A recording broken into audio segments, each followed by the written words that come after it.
Assalamualaikum warahmatullahi wabarakatuh.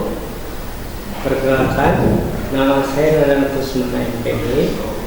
Saya merupakan salah satu dosen di STK IP Babunajah Pandeglang pada program studi pendidikan guru sekolah dasar atau PGSD.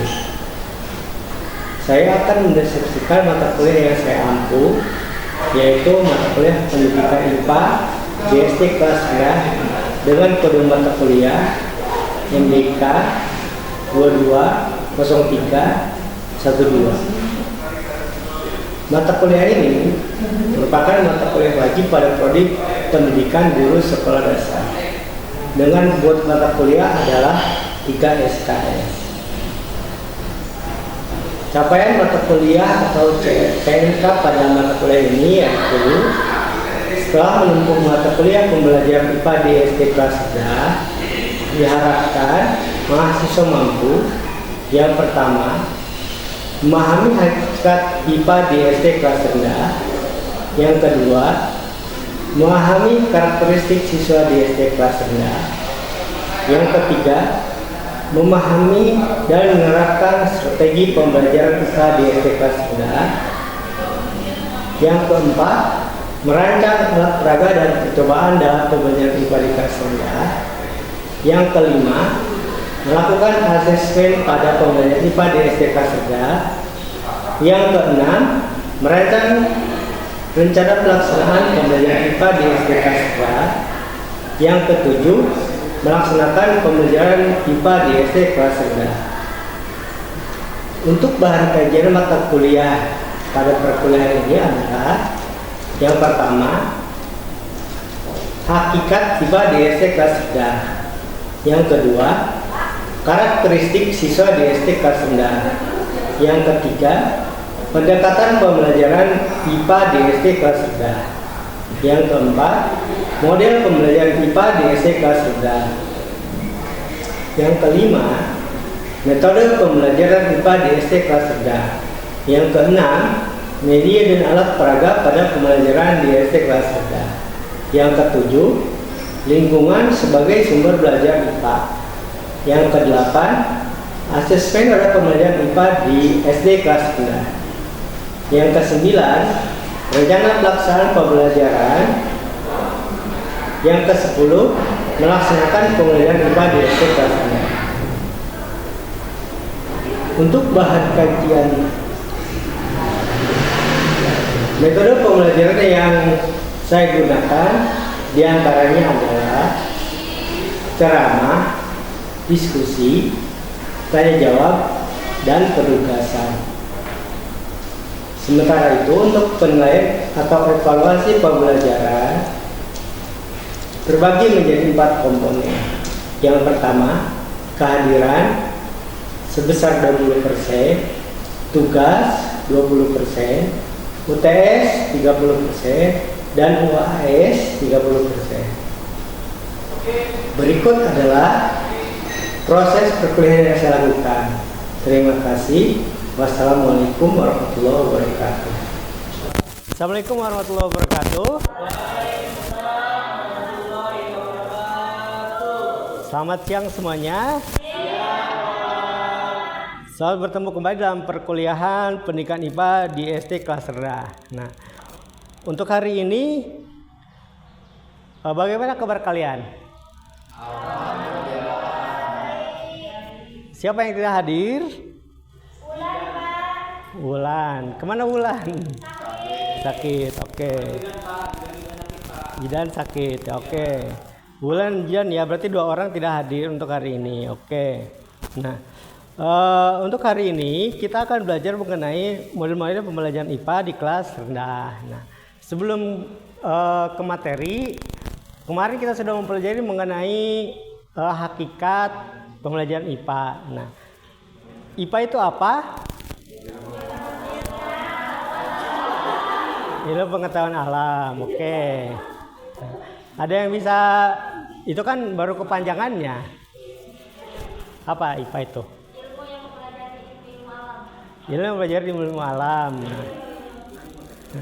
Oke, nah IPA itu pada prinsipnya adalah Betul ya, ilmu mempelajari ilmu alam berdasarkan dari hasil kajian dan penelitian dan pengamatan gitu. Nah, jadi pada prinsipnya IPA itu berdasarkan pengamatan dan penelitian. Nah, maka dengan demikian model-model pembelajaran IPA pun harus mengacu kepada kajian dan pengamatan tadi dan penelitian tadi gitu. Nah, oke. Tujuan dari pembelajaran kita kali ini adalah yang pertama, setelah melakukan kegiatan pembelajaran, mahasiswa akan mampu memahami model-model pembelajaran IPA di kelas rendah. Nah, yang kedua, mengidentifikasi model-model pembelajaran IPA di SD kelas rendah. Yang ketiga, menerapkan model-model pembelajaran IPA di SD kelas rendah. Nah, siswa SD kelas rendah berada pada tahap operasional konkret. Itu menurut Piase. Ada yang masih ingat tahapan itu apa saja? Tahapan operasional konkret itu apa? Ada yang masih ingat?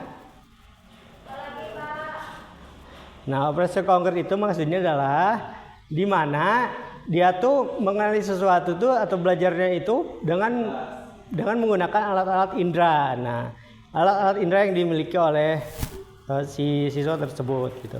Nah, sehingga butuh pembelajaran yang aktif, nyata, kontekstual yang melibatkan berbagai alat indera dalam prosesnya gitu.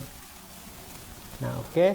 Yang berikutnya, pembelajaran harus mendorong eksplorasi, partisipasi dan pembentukan konsep. Nah, jadi konsep di sini akan dibentuk oleh siswa melalui kegiatan nyata gitu. Jadi hasil dari pengenalan dengan inderanya itu gitu. Nah, model pembelajaran, ada yang masih ingat pengertian model pembelajaran? Mungkin di mata kuliah yang lain sudah dipelajari? Ya Pak, saya. Model pembelajaran adalah kerangka konseptual yang menggambarkan prosedur pembelajaran. Nah, oke. Ada yang lain? Ada yang lain? Nah, oke, tadi ya, Hulaimi ya. Model pembelajaran adalah kerangka konseptual yang menggambarkan prosedur sistematis dan mengorganisasi pengalaman belajar untuk mencapai tujuan. Nah, jadi dia itu kerangka yang mengorganisasi. Jadi mengorganisasi itu membentuk ya pengalaman belajar untuk mencapai tujuan tertentu. Tujuan tertentunya itu apa? Itu tujuan pembelajaran yang akan dicapai pada hari tersebut gitu. Nah, jadi tujuannya adalah itu gitu. Nah, karakteristik pembelajaran IPA untuk SD kelas rendah yang pertama adalah aktif dan menyenangkan atau joyful learning. Nah, kenapa harus joyful learning, harus aktif dan menyenangkan? Kenapa kira-kira? Karena masih kelas rendah. Nah, tadi juga dihubungkan dengan karakteristik siswanya, yaitu masih berada pada tahapan konkret, betul gitu ya. Nah, jadi harus pembelajaran itu menyenangkan, semenyenangkan mungkin. Karena kan dia juga masih di tahapan awal dalam pembelajaran ya, gitu ya. Jadi pembelajarannya harus sangat menyenangkan. Berikutnya, kontekstual dan konkret. Tadi sudah disebutkan, pembelajaran itu harus kontekstual. Kontekstual itu maksudnya berada pada dekat dengan apa yang dirasakan dan berada pada Nah, betul, yang dirasakan yang dialami oleh siswa tersebut. Jadi misalkan belajar mengenai daun, maka daunnya harus kontekstual, di bawah daunnya gitu, nyata, jelas, itu konkret. Belajar mengenai lingkungan sekitar, itu. Belajar mengenai misalkan pekerjaan ya, kalau di bidang lain bukan di IPA ya, berarti harus harus pekerjaannya harus nyata yang dekat dengan dia gitu. Jadi gitu. Terus yang berikutnya mengembangkan keterampilan dasar. Nah, keterampilan dasar itu misalkan mengamati, karena dalam IPA ya, mengamati, terus belum menelaah ya, karena kalau menelaah itu sudah tingkat tinggi ya. harus mengamati. Jadi mengamati itu berarti melihat sesuatu ya, karena kan tadi konkret tuh, kontekstual gitu. Nah, harus mengembangkan keterampilan dasar tersebut, dalam mengamati. Gitu.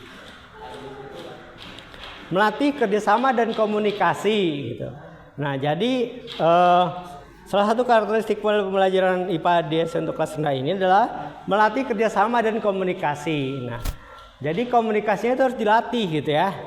Nah, dan kerjasama juga harus dilatih gitu. Misalkan pembelajarannya berkelompok, secara kelompok kecil atau 2 orang, 3 orang gitu ya, kayak gitu. Terus pendekatan tematik dan terpadu. Nah, kenapa harus tematik? Pertanyaannya. Kenapa tematik? Ada yang bisa jawab?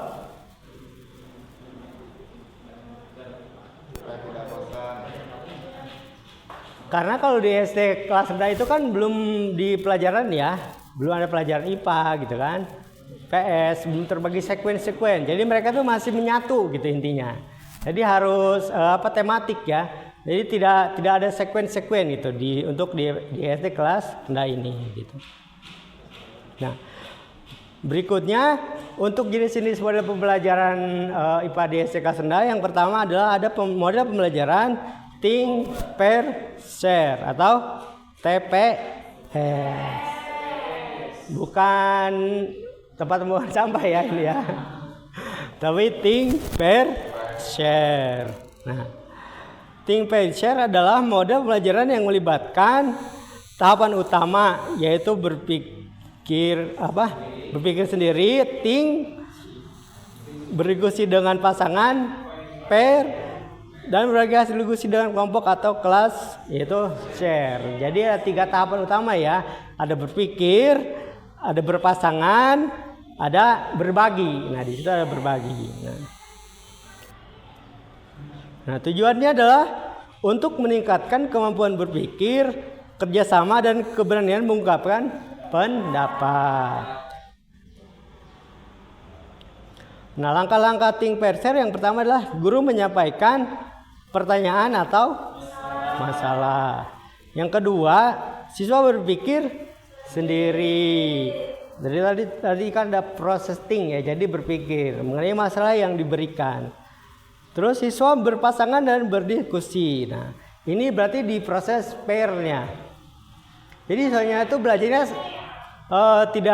tidak sendiri, tapi berpasangan, berarti untuk berkolaborasi ya, terus berkomunikasi juga dengan orang lain gitu, kayak gitu.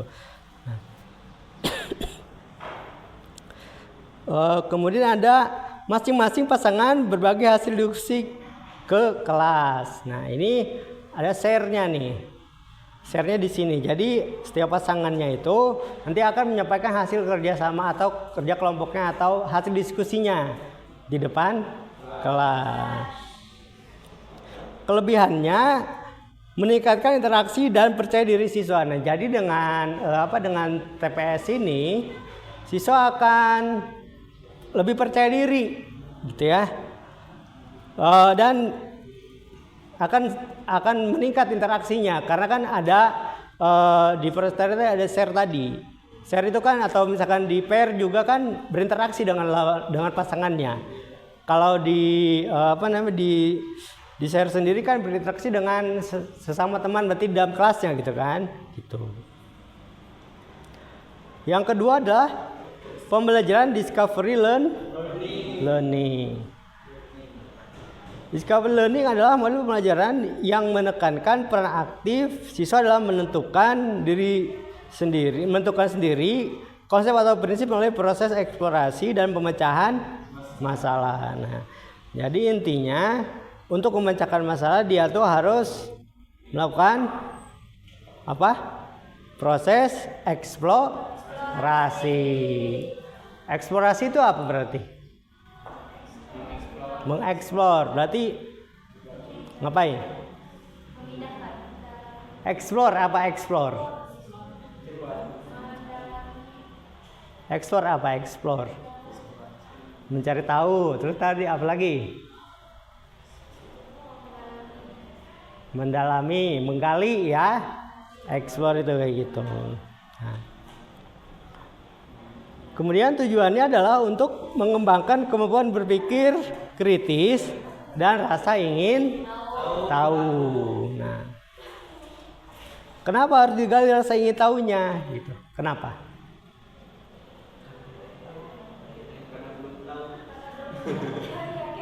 Kenapa harus digali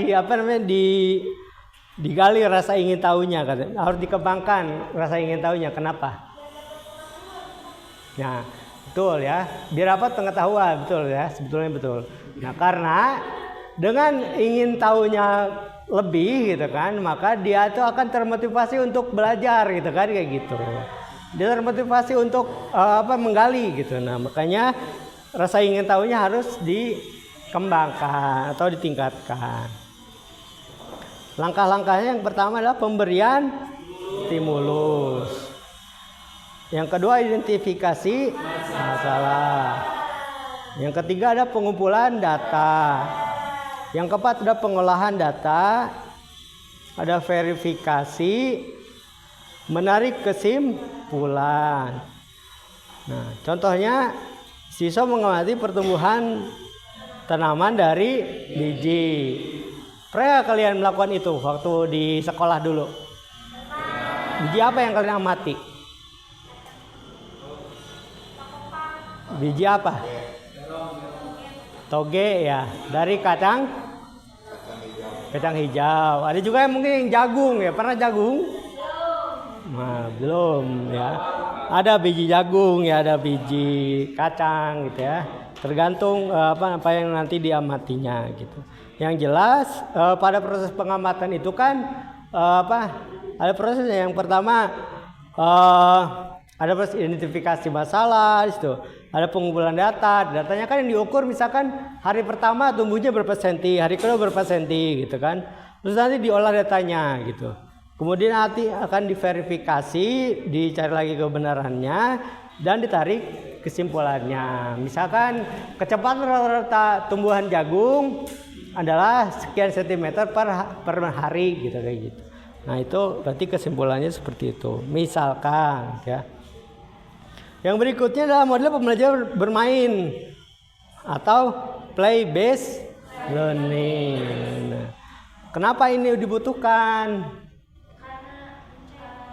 Karena apa? Siswa pada tahapan kelas rendah itu masih betul, belajar sambil bermain atau tahapan itu masih bermain ya mereka tuh ya gitu. Jadi masih memerlukan kegiatan untuk bermain yang lama gitu kan, tetapi sambil belajar gitu. Nah, model pembelajaran bermain adalah pembelajaran yang menggunakan kegiatan bermain sebagai sarana untuk mencapai tujuan pembelajaran, khususnya dalam pengembangan aspek kognitif, afektif, dan psikomotor anak. Nah, jadi bermainnya ini tidak hanya sekadar bermain, tetapi mengembangkan tiga aspek kognitif anak itu. Ada kognitif itu berhubungan dengan pengetahuannya, afektif dengan sikapnya, terus psikomotor dengan keterampilannya. Betul. Jadi permainan ini harus mengembangkan ketiga aspek tersebut gitu. Nah, tujuannya adalah mengembangkan aspek emosional, sosial, dan kognitif melalui aktivitas bermain. Yang berikutnya adalah model pembelajaran kontekstual teaching and learning atau CTL. CTL itu apa? Kontekstual teaching and learning adalah pendekatan pembelajaran yang mengaitkan materi pelajaran dengan situasi bermakna. Siswa dengan mengaitkan situasi dunia nyata untuk membuat pembelajaran lebih bermakna. Nah, jadi dikaitkan tuh dengan dunia nyata gitu CTL itu ya. Jadi pembelajarannya itu tadi karena kan di kelas rendah itu masih konkret gitu kan, harus nyata-nyata aja gitu dalam pembelajarannya. salah satu karakteristiknya kan siswanya masih belajar konkret gitu. Jadi ini pun sama, itu dengan pembelajaran lebih bermakna dengan mengaitkan dengan situasi dan kondisi di lingkungan yang nyata gitu. Nah, tujuannya adalah mengaitkan materi pelajaran dengan kehidupan nyata siswa. Prinsipnya konstruktivisme, bertanya, masyarakat belajar, pemodelan, refleksi, dan penilaian autentik. Nah, dalam CTL ini ada yang unik nih. Yang uniknya itu penilaian autentik. Jadi bukan penilaian berdasarkan misalkan kognitif ya, tapi autentik penilaiannya tuh dalam CTL ini. Contoh, siswa memahami sumber energi melalui pengalaman nyata. Nah, langkah-langkah CTL-nya kita lihat. Yang pertama ada konstruktivisme. Siswa membangun pengetahuan berdasarkan pengalaman. Contohnya, guru bertanya, apa yang kalian lakukan saat merasa panas untuk mengawali materi sumber energi. Jadi untuk mengawali sumber energi itu guru nanya dulu apa yang kalian lakukan saat merasa panas gitu. Kipas.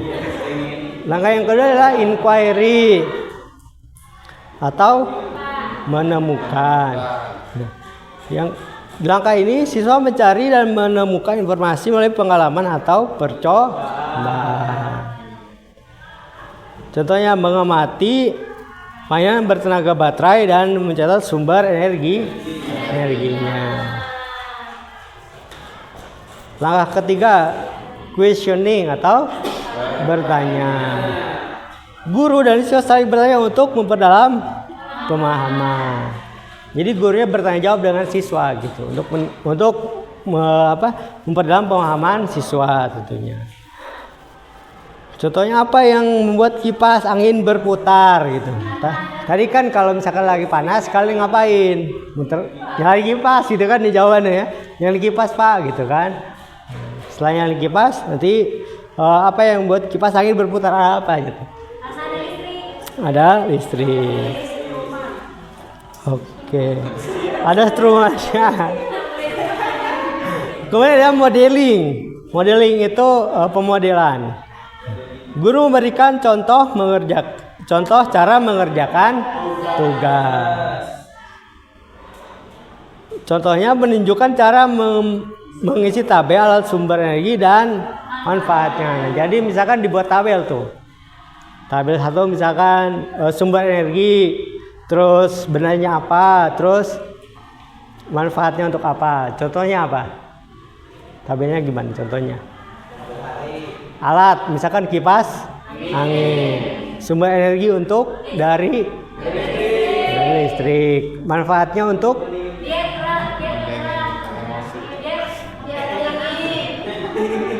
menghasilkan angin gitu. Nah, yang kedua adalah refleksi. So, merefleksi apa yang telah dipelajari. Merefleksi itu berarti ngapain tuh? Merenung kembali ya, merenungi tadi ada mengulang kembali, mirip ya. Jadi merenungi apa yang sudah terjadi gitu, refleksi itu. Saya ini udah berhasil belum? Refleksi ya. Merenungi ya. Contohnya tadi yang sama nih, menulis atau menggambar tentang alat yang menggunakan energi. Nah, kalau di sini kan berarti tadi merefleksi alat yang menggunakan energi gitu kan. Nah, maka di contohnya ditulis alat yang menggunakan energi, misalkan listrik, apa aja yang menggunakan energi listrik gitu kan. Misalkan ada kipas angin, ada setrika, ada kulkas gitu. Ada TV, terus ada apa lagi? Cuci rice cooker ya. Nah, gitu. Makan kalau rice cookernya.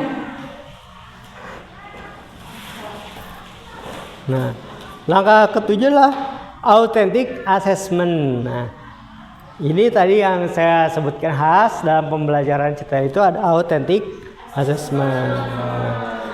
Guru menilai proses dan hasil belajar. Jadi yang diutamakan itu prosesnya. Kemudian baru hasilnya.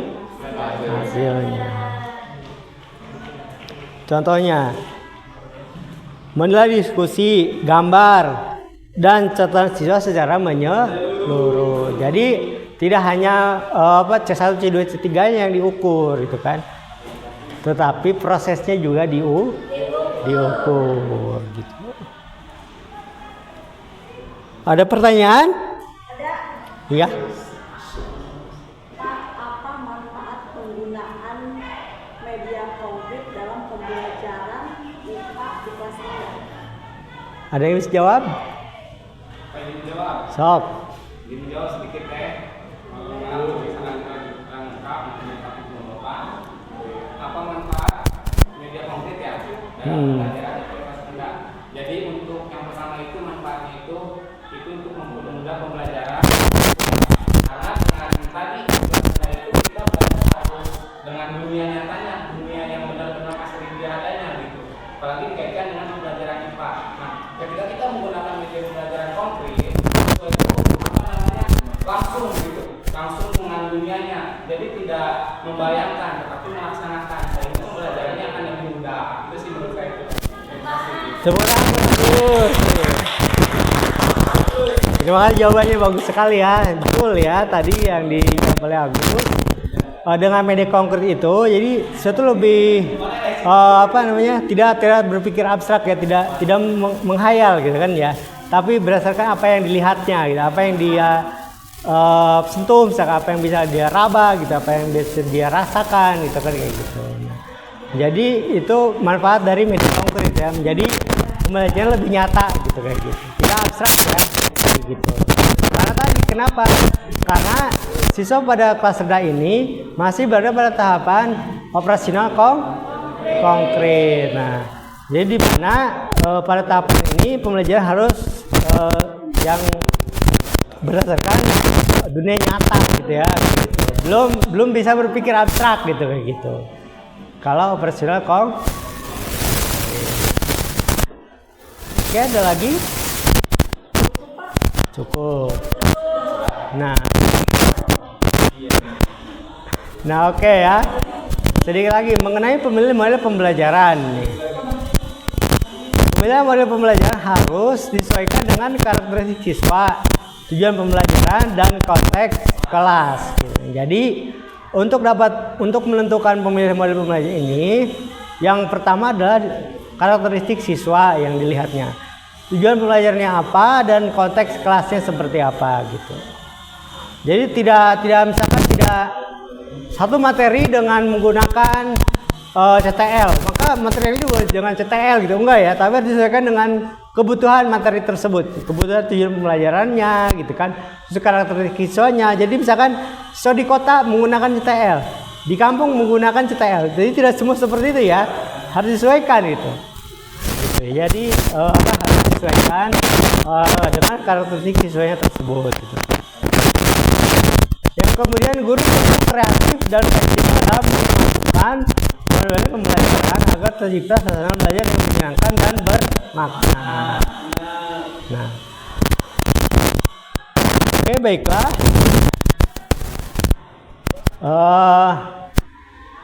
Kita sudah di penghujung pertemuan kali ini.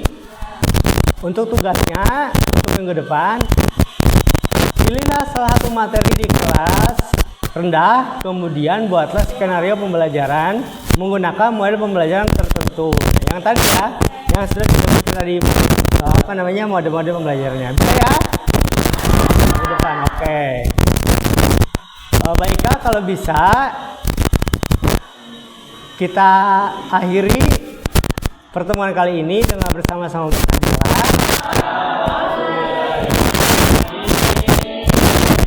Saya tutup. Billahi taufiq wal hidayah. Wassalamualaikum warahmatullahi wabarakatuh.